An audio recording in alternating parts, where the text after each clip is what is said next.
Hello, thank you for joining me in Management Training and Education Module Number 4, the Consumer Credit Protection Act and Wage Garnishment.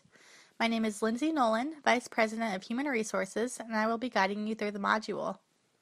According to the United States Department of Labor, wage garnishment occurs when an employer is required to withhold the earnings of an individual for the payment of a debt in accordance with a court order or other legal or equitable procedure.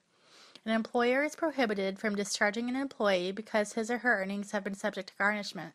However, Title III of the Consumer Credit Protection Act does not protect an employee from discharge if the employee's earnings have been subject to garnishment for a second or subsequent debt. Title III also protects employees by limiting the amount of earnings that may be garnished to the lesser of 25% of disposable earnings, or the amount by which disposable earnings are greater than 30 times the federal minimum wage, which is currently $7.25. Title III allows up to 50% of the employee's disposable earnings to be garnished for child support if the employee is supporting a current spouse or child who is not the subject of the support order, and up to 60% if the employee is not doing so. What are disposable earnings? An employee's disposable earnings is the amount left after legally requiring deductions have been made. Deductions not required by law are not subtracted from gross earnings. Who is covered by Title III?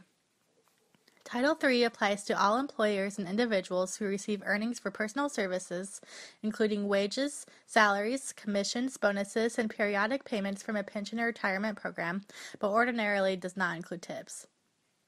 What rights does an employee have? Title III gives wage earners the right to receive at least partial compensation for the personal services they provide despite wage garnishment. The law also prohibits an employer from discharging an employee because of the garnishment of wages for any single debt. What record keeping is required? There are no poster or notice requirements, record keeping, or reporting requirements under Title III of the Consumer Credit Protection Act. What are the penalties associated with violations of Title III? Violations of Title III may result in the reinstatement of a discharged employee, payment of back wages, and restoration of improperly garnished amounts. What about state laws?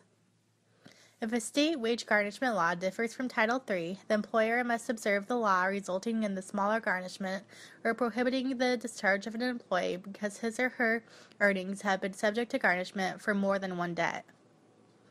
This information was pulled from the United States Department of Labor's website, www.doi.gov. Congratulations, you now know basic legal information and how to protect the company in matters concerning wage garnishment. Created using Powtoon.